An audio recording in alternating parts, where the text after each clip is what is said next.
मध्य पूर्व यानी middle east एक बार फिर उस मोड़ पर खड़ा है जहां क्षेत्रीय तनाव वैश्विक संकट का रूप लगभग ले चुका है।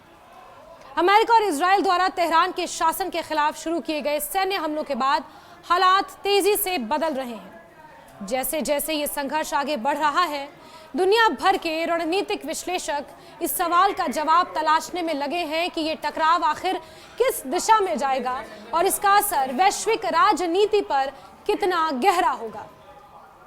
हमले की शुरुआती घंटों से ही अंतर्राष्ट्रीय थिंक टैंक, विश्लेषक और राजनयिक इस संकट पर नजर बनाए हुए हैं। विशेषज्ञों का मानना है कि ये सिर्फ दो देशों के बीच का संघर्ष नहीं, बल्कि पूरे क्षेत्र की शक्ति संतुलन व्यवस्था को बदल देने वाली घटना बन सकती है। यानी कि विश्व का पावर सेंटर बदल सकता है। यही वजह है कि इसे धीरे धीरे क्षेत्रीय युद्ध का स्वरूप मिलता दिखाई दे रहा है। मध्य पूर्व के राजनीतिक समीकरणों को समझने वाले कई विशेषज्ञों का मानना है कि संघर्ष की जड़ें केवल वर्तमान घटनाओं में नहीं, बल्कि दशकों पुराने भू राजनीतिक तनाव में छिपी हैं। ईरान लंबे समय से खुद को पश्चिमी प्रभाव के खिलाफ एक क्षेत्रीय शक्ति के रूप में स्थापित करने की कोशिश करता रहा है, जबकि इजराइल और अमेरिका उसे अपने लिए सबसे बड़ा रणनीतिक खतरा मानते हैं। इसी पृष्ठभूमि में जब अमेरिकी और इजरायली हमले शुरू हुए तो यह स्पष्ट हो गया कि इसके जवाब में ईरान भी अपने प्रभाव वाले नेटवर्क को सक्रिय कर सकता है।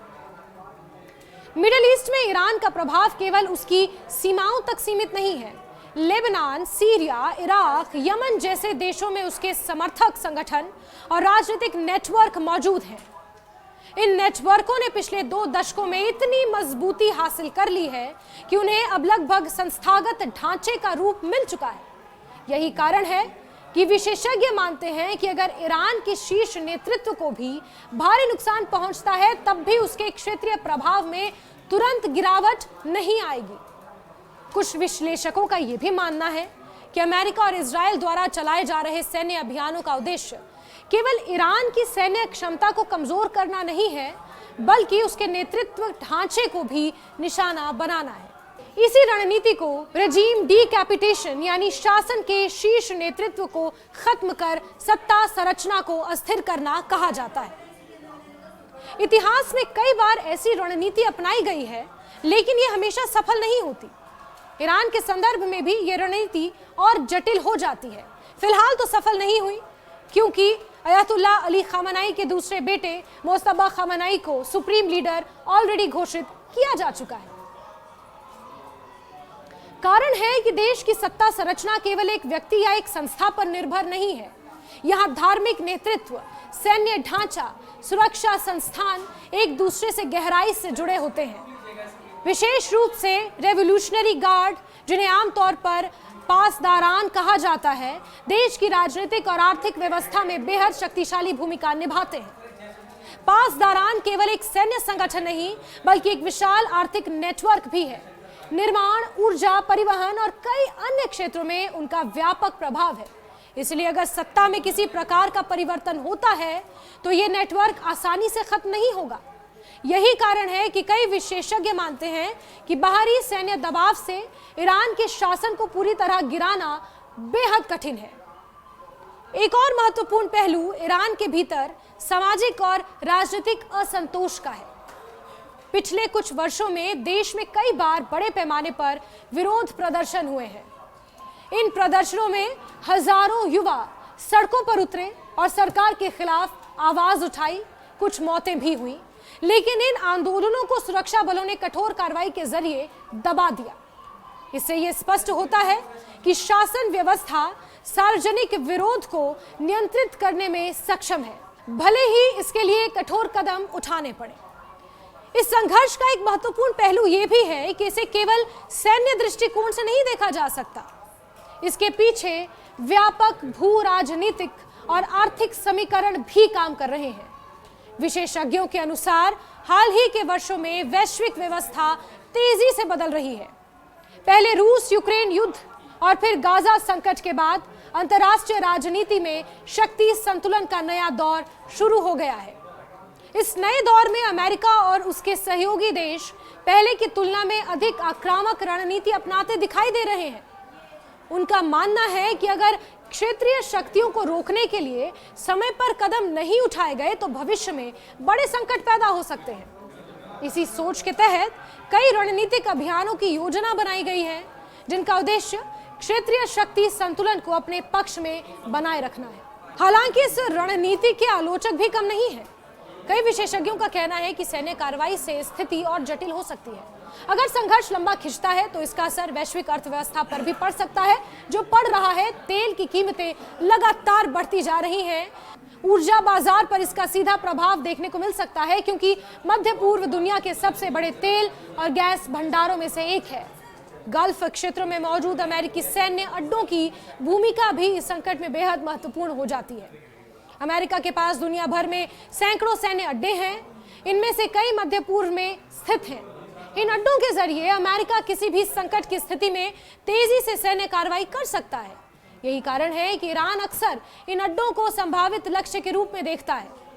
कई विश्लेषकों का तो मानना यह भी है कि ईरान द्वारा खाड़ी क्षेत्र में अमेरिकी ठिकानों से जुड़े लक्ष्यों पर हमले इसी रणनीति का हिस्सा है। लेकिन इसके साथ ही ये जोखिम भी जुड़ा हुआ है कि इस तरह की कार्रवाई से संघर्ष और अधिक देशों तक फैल सकता है। अगर खाड़ी से देश सीधे तौर पर इस युद्ध में शामिल हो जाते हैं तो स्थिति और गंभीर हो सकती है। इस पूरे संकट में एक और बड़ा सवाल यह है कि अंतर्राष्ट्रीय कूटनीति की भूमिका क्या होगी। पिछले कुछ वर्षों में वैश्विक संस्थाओं की प्रभावशालिता पर सवाल उठे हैं। कई बार यह देखा गया है कि बड़े संकटों के दौरान अंतर्राष्ट्रीय संगठन निर्णायक भूमिका निभाने में असफल रहे हैं। इससे यह धारणा मजबूत हुई कि नई तरह की मध्यस्थता व्यवस्था की जरूरत है। कुछ कूटनीतिक विशेषज्ञों का मानना यह भी है कि भविष्य में अंतर्राष्ट्रीय मध्यस्थता के नए मंच सामने आ सकते हैं। इससे धार्मिक और नैतिक नेतृत्व की भूमिका भी महत्वपूर्ण हो सकती है। इस विचार के समर्थकों का कहना है कि पारंपरिक कूटनीति के साथ साथ नैतिक और मानवीय दृष्टिकोण भी शांति प्रयासों में मदद कर सकता है, क्योंकि इस संघर्ष का सीधा असर और सीधा प्रभाव आम नागरिकों को झेलना पड़ रहा है। आम नागरिकों की जानें जा रही हैं, कच्चा तेल महंगा हो रहा है, आर्थिक व्यवस्था पर असर पड़ रहा है, जिसका सीधा असर आम जनता की जेब पर पड़ता नजर आ रहा है। दूसरी ओर अमेरिका की विदेश नीति में आर्थिक रणनीति को भी महत्वपूर्ण स्थान दिया जा रहा है। कुछ विश्लेषक इसे व्यापार के माध्यम से शांति की नीति कहते हैं। इस दृष्टिकोण के अनुसार अगर देशों के बीच आर्थिक संबंध मजबूत होंगे तो संघर्ष की संभावना कम हो जाएगी। हालांकि आलोचकों का कहना है कि वास्तविक दुनिया में भू राजनीतिक हित अक्सर आर्थिक तर्कों से ज्यादा प्रभावशाली साबित होते हैं। मिडिल ईस्ट का यह संकट एक और महत्वपूर्ण सवाल उठाता है कि क्या दुनिया एक नए अंतर्राष्ट्रीय व्यवस्था की ओर बढ़ रही है। पिछले दशकों में कई ऐसी घटनाएं हुई हैं जिन्होंने वैश्विक राजनीति के पुराने ढांचे को चुनौती दी है। शक्ति संतुलन बदल रहा है, गठबंधन बदल रहे हैं, नए क्षेत्रीय खिलाड़ी उभर रहे हैं। इसी कारण कई विशेषज्ञ मानते हैं कि वर्तमान संकट केवल एक क्षेत्रीय युद्ध नहीं बल्कि वैश्विक शक्ति संतुलन की परीक्षा है। अगर यह संघर्ष लंबे समय तक जारी रहता है तो इसका असर केवल मध्य पूर्व तक सीमित नहीं रहेगा, बल्कि यूरोप, एशिया, अफ्रीका तक महसूस किया जा सकता है। अंततः इस पूरे घटनाक्रम से यह साफ होता है कि आधुनिक युद्ध केवल सैन्य शक्ति का प्रदर्शन नहीं होते। इनके पीछे राजनीतिक, रणनीतिक, आर्थिक हित, वैचारिक संघर्ष और क्षेत्रीय गठबंधनों की जटिल परतें होती हैं। अमेरिका, इजराइल और ईरान के बीच बढ़ता यह टकराव उसी जटिल वैश्विक राजनीति का हिस्सा है। अब पूरी दुनिया की नजर इस बात पर टिकी है कि आने वाले दिनों में यह संकट किस दिशा में बढ़ता जाता है। क्या कूटनीति इस बढ़ते तनाव को कम कर पाएगी या फिर यह संघर्ष और बड़े युद्ध का रूप ले लेगा। फिलहाल इतना जरूर कहा जा सकता है कि मध्य पूर्व में शुरू हुआ यह टकराव आने वाले समय में वैश्विक राजनीति की दिशा जरूर तय करने वाले सबसे महत्वपूर्ण घटनाक्रमों में से एक बन सकता है, जिसे इतिहास में याद रखा जाएगा।